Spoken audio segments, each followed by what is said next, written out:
So some would be bold, brave, courageous. I think we basically just ended on Russia on the Balkans for one more. Yes, that's definitely, that was the cause of World War I, right? And it is kind of important. I was being a little bit dangerous by talking about World War II first and then going back to talk about World War I, because you may run the risk of confusing the two. But if you were to, in a super easy way, distinguish between World War I and World War II, how would you do it? What would be the best way to distinguish the two? Japan was in the second one. Well, Japan was in the first one too. Yeah, not a big plane. Hitler clearly is in World War II. No, they were big. This is their opportunity to expand and take over. The thing is, they were on the Allied side. In World War II, they're on the Axis side.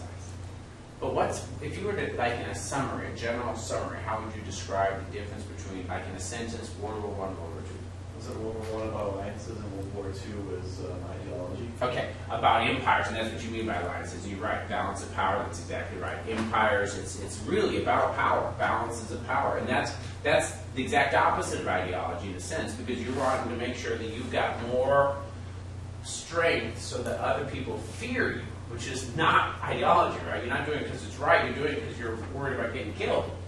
And the second one is absolutely all about ideology. You still have the old holdovers from the empire days, and that's the Axis powers. They want rule by might. And then it's kind of weird, it's the new folks, the allies that want rule by law. And you can't just take somebody over. The whole world is going to respond by you taking over Poland.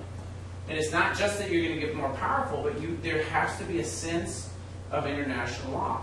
And you could make the same argument, and I certainly make this argument, and I'll tell you, you go up to Madison or other history departments, they will not make this argument. They tend to be more pragmatic. Pragmatism is always going to have dialectical interpretation is a much more pragmatic approach. They don't believe in the ideology.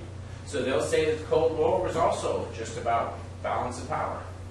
And that they'll say everything is always about balance of power. There's no distinction between World War I and World War II.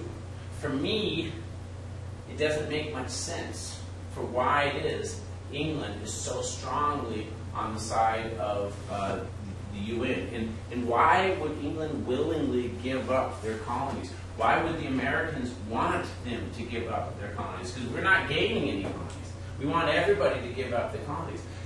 If you're looking for power, that's the exact opposite thing that you would do. But if you're doing it in terms of establishing kind of a new world order, that's exactly what you would do.